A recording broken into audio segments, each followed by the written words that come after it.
Now I'm going to calculate the empirical formula of an unknown hydrocarbon, a compound with carbon, hydrogen, and oxygen through combustion analysis. We combust this in excess oxygen, and then we measure the quantity of water and carbon dioxide produced.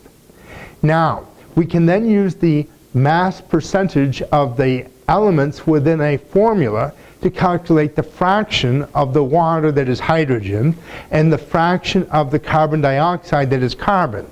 Then we know that the mass of the carbon plus the mass of the hydrogen plus the mass of the oxygen equals the total. And that allows us to get the masses of carbon, hydrogen, and oxygen.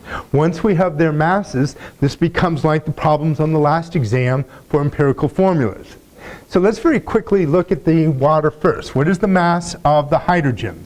So I have the mass of the hydrogen is equal to 0.9606 grams of H2O. Now, what is the fraction of water that is hydrogen? Well, it's independent of the quantity. So I could take 1 mole. 1 mole of water has 2 moles of hydrogen, which would be roughly 2 grams. It has 1 mole of oxygen, which is roughly 16 grams. So 1 mole of H2O is 18 grams. So 2/18 is the mass fraction hydrogen, 16/18 is the mass fraction of oxygen. So if I multiply this by 2/18, okay, this gives me this is the mass of H2O in 1 mole, and this is the mass of H in 1 mole. This gives me the mass of the hydrogen, which is 0.1067 grams of hydrogen. Now I can do the same thing for the carbon from the carbon dioxide.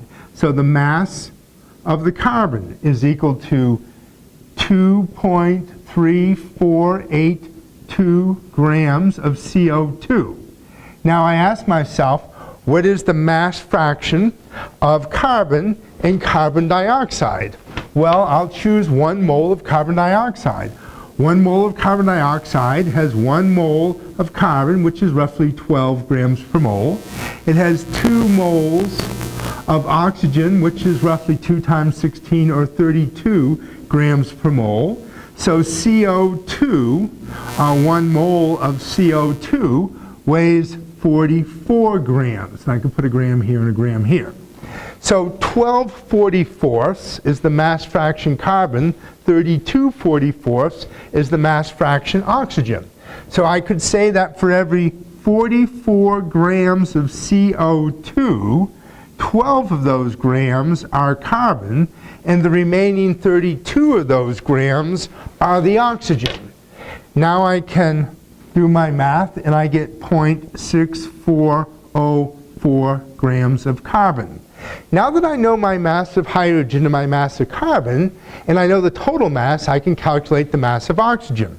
So if I have 2.4527 grams total, and out of that, 0.1067 grams is my hydrogen, and I also subtract the 0.6404 grams, that's my grams of the carbon.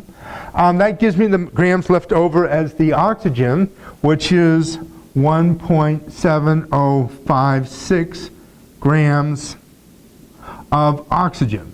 Now I have an empirical formula problem. I divide everything by its molar mass, so I divide this by approximately 1 gram per mole. Let me do it this way here so it's easier for you to see. 1 gram per mole of H. I divide this by 12 grams per mole of carbon, and then I divide this by 16 grams per mole of oxygen. Okay, and this gives me 0.1067, 0.0533, and 0.1066. And I do have a ratio here. It's like C, the carbon is 0.0533, H 0.1067, O 0.1066. that's not an acceptable formula. We have to divide by the smallest, 0.0533. The smallest is equal to 1. This divided by this is equal to 2. This divided by this is equal to 2. So we have our empirical formula of CH2O2.